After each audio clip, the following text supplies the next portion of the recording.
eran algunas experiencias muy específicas desarrolladas por entidades no gubernamentales, las famosas ONG,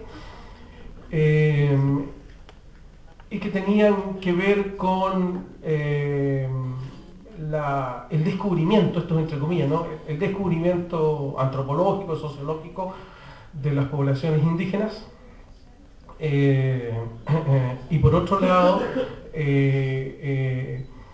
generar mecanismos de fortalecimiento de ciertos procesos sociales que llevaran a Chile a la recuperación de la democracia. Y en ese contexto entonces surgen distintos actores y entre estos actores emergen los indígenas. Todo esto finalmente se plasma en el año 1993 con la ley indígena que explícitamente pone el concepto intercultural en el contexto de las políticas públicas en Chile. Hasta antes de eso no existía en Chile el concepto interculturalidad, menos como políticas públicas. Y en este ámbito de la ley indígena se incorpora también el rol de la universidad. De hecho, la ley indígena es bastante explícita, si no me equivoco, con el artículo 11 o 12, puede que me equivoque, respecto al rol específico que le compete a las universidades, no solo públicas, sino a todas las universidades en el fortalecimiento de la dimensión intercultural, en la construcción social y de la democracia en este país. ¿Y qué es lo que dice puntualmente? Dice que las universidades tienen por obligación, en sus programas de pre y posgrado, de manera transversal, tener incorporados programas, cursos, unidades, todas aquellas que sean pertinentes, referidas a la temática de la historia, la cultura, la cosmovisión y la lengua de los pueblos indígenas. De más está decir que esa normativa hasta el día de hoy no se cumple. No la cumplen las universidades privadas, tampoco la cumplen las universidades públicas, y aún más, mucho menos la cumplen aquellas universidades que se sitúan en áreas que desde el Estado se definen como de alta densidad indígena. Es decir, las universidades que están ubicadas en Iquique, Arica, Calama, Antofagasta, Osorno, Temuco, Villarrica, Puerto Montt. Ni siquiera estas universidades que tienen dentro de su estudiantado una alta cantidad de personas de ascendencia indígena, al día de hoy cumplen con esta normativa. Y señalo entonces este punto de partida para desarrollar y resolver el problema. A mi entender, situaciones de este tipo tienen un punto de partida no menor en torno a la definición conceptual de interculturalidad. Yo creo que en Chile se han cometido dos grandes errores. Uno de ellos tiene que ver con la definición desde las políticas públicas en todo el tema intercultural, y finalmente a partir de esto una definición muy estrecha de la interculturalidad que a mi entender en realidad no es propiamente interculturalidad, sino más bien biculturalidad. ¿A qué me refiero con esto? Me refiero que desde las políticas públicas se definió la intercultural única y exclusivamente a un componente de la diversidad cultural que eran las poblaciones indígenas. Ahora, esto tenía su razón de ser. Y su razón de ser estaba sustentada en dos elementos. Primero, porque de la diversidad cultural que existe en Chile, las poblaciones indígenas son las más visibles. Y segundo, porque de todo el proceso que lleva a la transición de la democracia, son las organizaciones indígenas las que ocupan un sitial organizacional, valga la redundancia, y a partir de eso una acción reivindicativa mayor, y por lo tanto hay un correlato entre esa acción, la transición a la democracia y la visibilidad de las políticas públicas a partir de esa dimensión específica de la diversidad cultural. Y esto termina entonces, a la larga, desde el punto de vista de las políticas públicas, constriñendo el concepto de interculturalidad en torno a visibilizar la sociedad chilena como una sociedad diversa en lo cultural. Y termina entonces produciendo negaciones sobre otras diversidades culturales también importantes. Entonces, desde las políticas públicas, la dimensión cultural se acota a un elemento en particular, que es la dimensión indígena. Y finalmente entonces termina negando o no reconociendo y mucho menos generando políticas públicas sobre las otras diversidades. Por de pronto, para ejemplificar esto, dos cosas. La población Rapa Nui no se autodefine como indígena, reivindica la condición polinésica. Entonces esto ya genera un primer ejemplo del cuestionamiento de esta relación exclusiva con esa dimensión y la poca discusión sobre los alcances de esa definición. Pero también quedaron afuera los gitanos, y los gitanos hasta el día de hoy reivindican su incorporación en la Corporación Nacional de Desarrollo Indígena, la CONADE, para ser parte de estas políticas públicas específicas a grupos con entidades culturales distintas. Como ejemplo.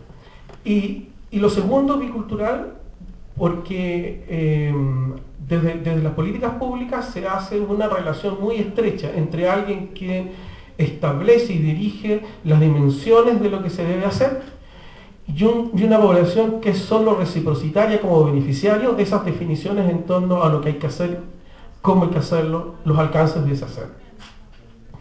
Por lo tanto, uno de los elementos sustanciales de la definición de interculturalidad, que es el diálogo intercultural y el diálogo más encima en horizontalidad, donde todos los actores tienen un peso específico, finalmente a través de estas políticas públicas no sucede porque la interacción es absolutamente vertical.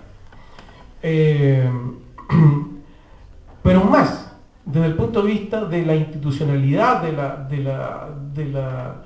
de la interculturalidad asociada a lo indígena, se establece, a mi entender, un elemento súper complejo, que es que en Chile la definición de indígena no pasa necesariamente por un ejercicio cultural y social, sino pasa por una definición legal. En Chile se es indígena en la medida en que uno está escrito y cumple con ciertos requerimientos que están establecidos en la ley. Y la ley en Chile reconoce solo 8 pueblos indígenas, de los cuales al menos 2 es bastante cuestionable su existencia antropológica, social y cultural, pero sí su existencia política, pero además no reconoce otras al amparo de esa composición legal. Por lo tanto, uno es indígena o no es indígena en la medida que responde a estos parámetros legales y no necesariamente a la reproducción cultural de la identidad.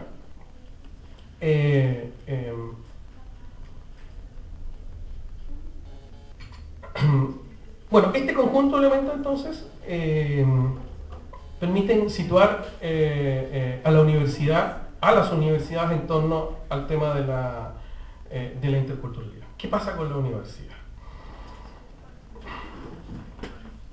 ¿Qué pasa con la universidad? Primera cosa, que el punto de vista de la ley, de las políticas públicas, el rol que le compete a la universidad es bastante restringido. O sea, las universidades cumplirían con la norma única y exclusivamente si dan cursos transversales de historia, cultura, cosmovisión y lenguas indígenas. Con eso simplemente cumplen. Pero la problematización de la dimensión política, social, cultural, de la diversidad cultural, queda ajena en base a esta normativa. Por lo tanto, es un cumplimiento formal. Bastaría solo con este cumplimiento formal para dar cuenta de la ley, nada más. Y este es un pequeño gran problema, porque solo acota la dimensión formal, pero no la dimensión de fondo.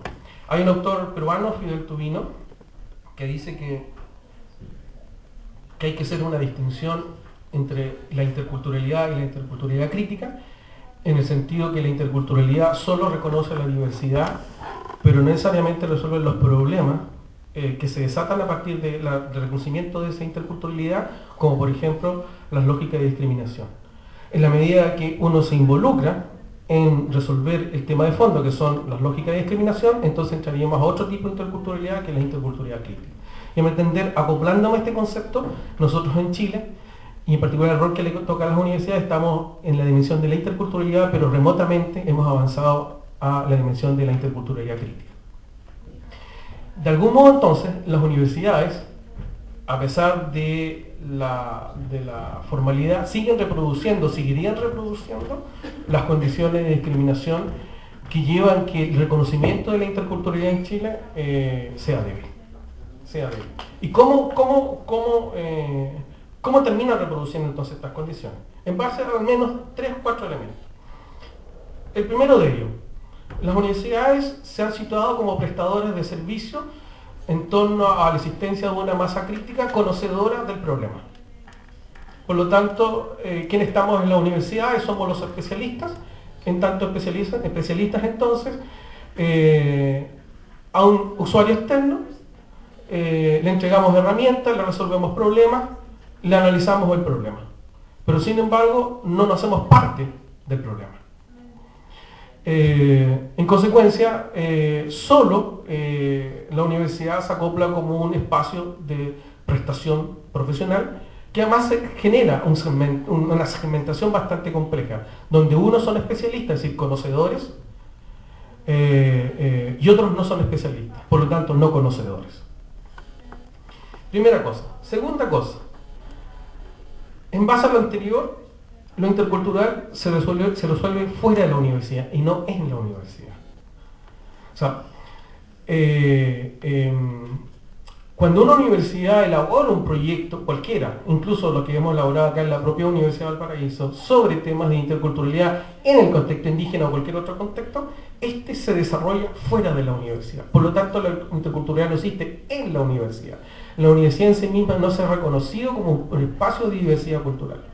Y es bastante curioso esto, porque desde el año 86, 1986 a la fecha, el incremento de ingresos de estudiantes de ascendencia indígena a las universidades cada vez ha sido mayor.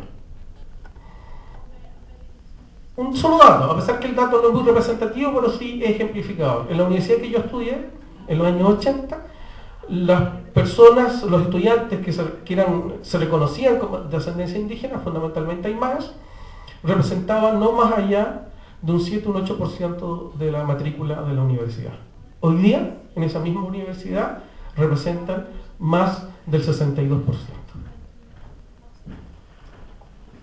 Esta misma universidad en los últimos 5 años tiene al menos 150 alumnos de ascendencia indígena a partir de un solo dato que es la postulación a la beca indígena. Usted mirá, pero esta universidad tiene 15.000 alumnos, que son 150 en comparación a 15.000 alumnos. Sin embargo, es un reflejo importante de una proyección mayor, porque estamos hablando solo de los alumnos que se reconocen funcionalmente como indígenas a efecto de optar a un beneficio que es la beca. Sin embargo, hay un número mayor de estudiantes de ascendencia indígena que seguramente no está debidamente cuantificado. Si nosotros sumamos todo esto, nos damos cuenta que mientras desde el punto de vista del quehacer académico la universidad traslada el análisis, la problematización, el ejercicio de lo intercultural fuera de esta, desde el punto de vista de su composición social, cada vez se acrecienta más dentro de ella. Ahora, estamos hablando solo de los estudiantes. ¿Qué pasa si analizamos esto desde el punto de vista de los funcionarios que trabajan en las universidades? ¿Cuántos de ellos son de ascendencia indígena o de otra diversidad cultural? Por ejemplo, gitanos. ¿Cuántos? ¿Cuántos de los profesores que trabajamos en estas universidades pertenecemos o no a uno de estos grupos? Si nosotros sumamos todo eso, entonces nos damos cuenta que una segunda anomalía que tiene la universidad es que la interculturalidad no se desarrolla en las universidades, sino fuera de estas. Un tercer elemento, y que seguramente Cayetano lo va a expandir más, tiene que ver con la naturaleza del conocimiento. La universidad por antonomasia se ha definido como la entidad que soporta y valida el conocimiento, pero un conocimiento en particular, que tiene una matriz cultural bien específica, conocimiento científico. Todo aquello que no responda a este paraguas, a este parámetro, se cuestiona en torno a su validez.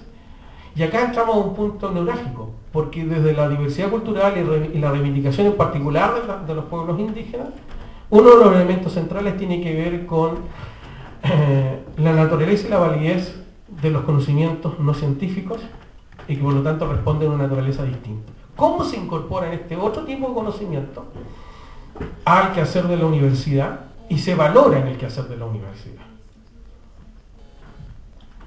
Más aún en escenarios como las universidades chilenas, que están sujetas a una serie de procedimientos de medición externa que restringen entonces lo que se valide y lo que no se valide. Les cuento un dato. Nosotros en el año 2002, cuando iniciamos un programa de formación de profesores en educación intercultural para profesores indígenas de la quinta región, que no son pocos, son bastantes, necesitábamos contratar 2 profesores, la vamos a llamar profesores, para que trabajaran los módulos de lenguas indígenas. Y nos encontramos ante un problema que fue casi resoluto. Es que no los podíamos contratar. Porque la normativa a la cual estaba escrita la universidad decían que ellos no eran profesionales. Entonces los podíamos contratar como junior, como estafeta del profesor, del académico que daba el curso, para que le llevaran los libros. O sea, lo podíamos contratar bajo cualquier figura, pero no lo podíamos contratar como una persona que estaba a cargo de dictar un curso de lenguas indígenas. O sea, la modalidad en la cual está sujeta la universidad, y en particular nosotros, la universidad pública, negaba un reconocimiento sustancial, que es la potestad de un patrimonio cultural, como es la lengua. Al final tuvimos que hacer un invento para poder tener a estas personas trabajando con nosotros. Tuvimos que mentirle al sistema, porque si no el sistema no nos permitía trabajar con ellos. Y la mentira generó una suerte de relación asimétrica, porque lo tuvimos que contratar bajo una figura administrativa que hacía que el valor de su hora de trabajo fuera inferior a la hora de trabajo de la otra persona que dictaba otro módulo, pero que sí tenía título profesional. Por lo tanto, esta composición de lo que se define como la validez del conocimiento a partir de eso, de la academia y los ejercicios disciplinarios, es a mi entender un tercer problema que no se ha, ni siquiera se ha comenzado a problematizar en el ámbito de las universidades y muchísimo menos en el ámbito de las políticas públicas. ¿Qué significa que las universidades se abran a la interculturalidad? ¿Significa solo que reciben estudiantes de ascendencia indígena o estudiantes de otra ascendencia cultural? ¿Solo eso? ¿Significa que le abrimos las puertas a la universidad para que tengan un cupo en alguna carrera bajo una modalidad especial? Y así incrementamos los indicadores de ingreso, o sea, de cobertura y también de permanencia en la universidad, y cumplimos con los requisitos de calidad. Incorporamos en los procesos de enseñanza-aprendizaje las lógicas culturales que portan estos jóvenes que ingresan a la universidad y que tienen esta característica en particular. ¿Qué significa? ¿Qué implica entonces la interculturalidad en la universidad y el ejercicio disciplinar en torno a los conocimientos que se sitúan en torno a la diversidad cultural? Es un tercer problema que es de bastante complejidad y que además lleva por correlato a una definición de lo que queremos como sociedad. Recuerden que por definición nosotros pertenecemos a una construcción histórica que se configura en la estructura del Estado-Nación. Un Estado, una nación. ¿Y qué es lo que ha hecho el Estado a través de algunos formatos agenciales como la escuela? Es precisamente construir esa nación. En nuestro caso particular, la nación chilena. Más de algunos de ustedes que tienen ya alguna edad, no así los más jóvenes, se recordarán cómo la escuela había que cantar todos los días lunes el himno nacional. Y cómo a uno, cuando estaba en la escuela básica, le enseñaba una serie de recursos literarios que incorporaban el concepto de nacionalidad, las poesías, que ensalzaban la nación. Yo me acuerdo una en particular, banderita chilena, no sé si 3 colores son, blanco, azul y rojo, lo llevo en mi corazón, ¿cierto? Tanto que me le hicieron repetir que finalmente me la terminé aprendiendo, ¿no? Terminé aprendiendo esta poesía. O sea, un Estado, una nación. ¿Cómo incorporamos la dimensión intercultural en una estructura que está diseñada y está pensada para una nación?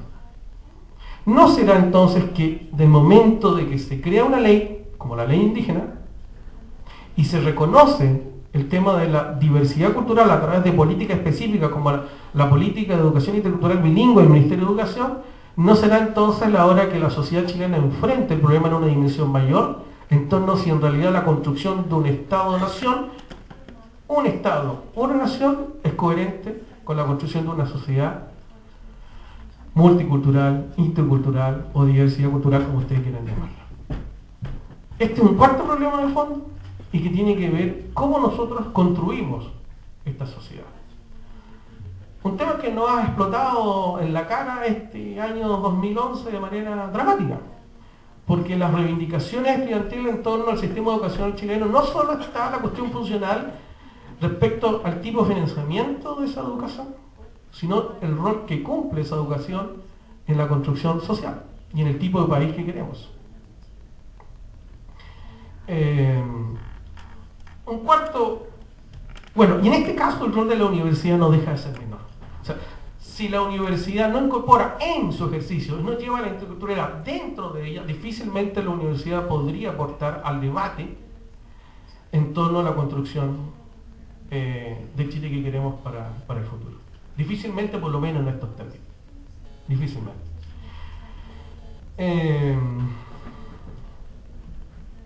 Por lo tanto, el tema de la decolonización del conocimiento pasa a ser un eje sustancial para entender el quehacer intercultural dentro de las universidades y la articulación de las universidades con el entorno. Entendiendo que la relación de las universidades, sus académicos, sus funcionarios con el entorno no es una relación asimétrica, sino es una relación, o debiera ser una relación horizontal, donde se interactúa de manera equitativa. Es cierto, donde algunos tienen algunas competencias, pero otros tienen otras. Yo eventualmente podría tener la competencia del ejercicio historiográfico, porque soy historiador, pero la persona con la cual yo interactúa, a lo mejor tiene el ejercicio o la competencia de la vivencialidad histórica. O sea, yo como historiador no podría construir esa historia, no podría explicitar esa historia sin relacionarme con esa vivencia histórica. Por lo tanto, tengo que cambiar el giro de cómo me vinculo, no a través de una relación asimétrica donde uno es especialista y otro es reciprocitar esa especialidad, sino más bien donde ambos dialogamos en función de nuestras dimensiones. Por lo tanto, el ejercicio dialogante pasa a ser relevante para la superposición de la interculturalidad. Sin este es imposible ni siquiera enunciarlo. Un último elemento que a mí me resulta interesante es la reproducción de la discriminación. Yo lo señalaba anteriormente, siguiendo este autor peruano, Tubino, que hace una distinción entre interculturalidad e interculturalidad crítica, señalando la segunda como aquella que enfrenta el problema de la discriminación. Si tomamos en cuenta lo que yo les dije en un comienzo, que a mi entender lo que se ha generado en Chile desde las políticas públicas donde estamos las universidades, recuerden que las universidades públicas, quieran o no, somos parte del Estado, se quiere o no, parece que más no se quiere que se quiere, pero somos parte del Estado. Y por lo tanto somos reproductoras de las políticas públicas. Si nosotros tomamos en cuenta eso, lo que tendríamos en Chile entonces es una reproducción más que de un ejercicio intercultural, tendríamos una reproducción de un ejercicio bicultural. ¿Y esto qué implica entonces? A mi entender implica un fenómeno muy complejo que es la configuración del yeto. Y le voy a explicar cómo yo entiendo esta reproducción del yeto.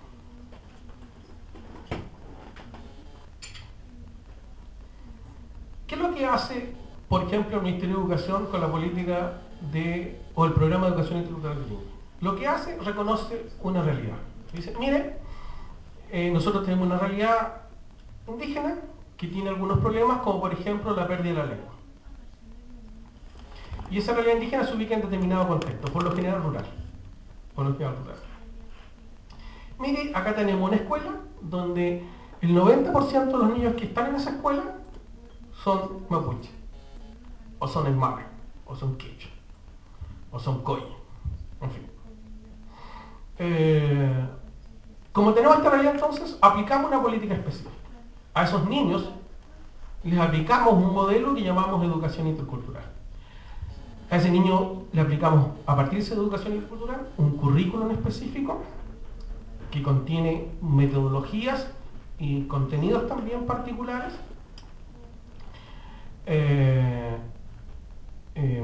Y por lo tanto hacemos este ejercicio de valorización de lo cultural solo en ese universo específico, ese colegio específico. Sin embargo, esta bajada desde la dirección central hacia esa experiencia particular en un colegio olvida que ese colegio está ubicado en un entorno. ¿Y qué está ocurriendo en Chile hoy? Solo en el ámbito educacional, ni siquiera me acoplo a los restantes. Es que hoy día desde la educación intercultural estamos enseñando a un grupo de jóvenes, un grupo de niños, a valorar su identidad y a partir de ese valor reivindicar ante la sociedad dominante, pero a esa sociedad dominante no la incorporamos dentro del ejercicio intercultural. O sea, a un pequeño grupo lo fortalecemos desde el punto de vista de reconocer su identidad, de recuperar, aunque sea parcialmente, algunos elementos que configuran su identidad, como algunas prácticas, reactivar el uso de la lengua, etcétera, etcétera. Sin embargo, el entorno, nada de eso le enseñamos. Y el entorno, entonces, cada vez es más ajeno a esta experiencia particular. ¿Qué es lo que está generando, me entender esto?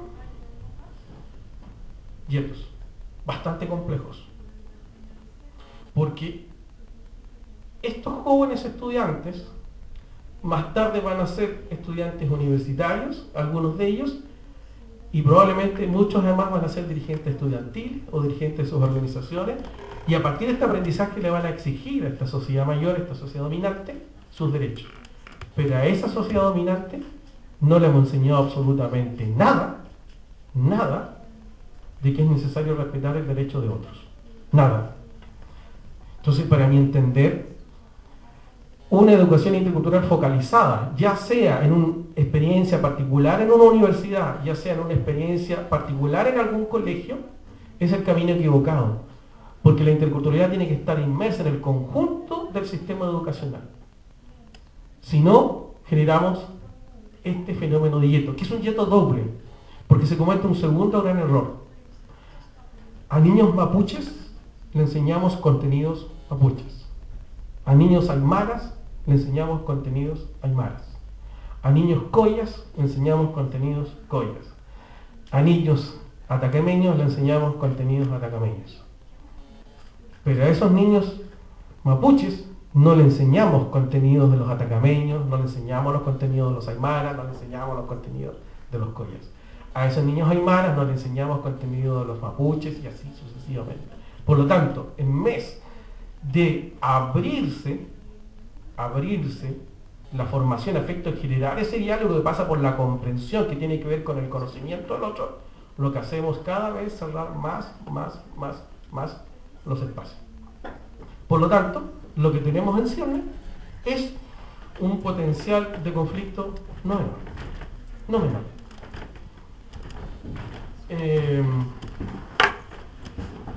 Un último elemento que a mí me resulta también importante, y con esto termino. Ya hablé que a mí me complicaba de que lo intercultural se situara única y exclusivamente en lo indígena. Estoy claro que situar lo intercultural indígena tiene un sustento histórico de mucho peso. Sin embargo, la diversidad cultural de Chile tiene otros componentes.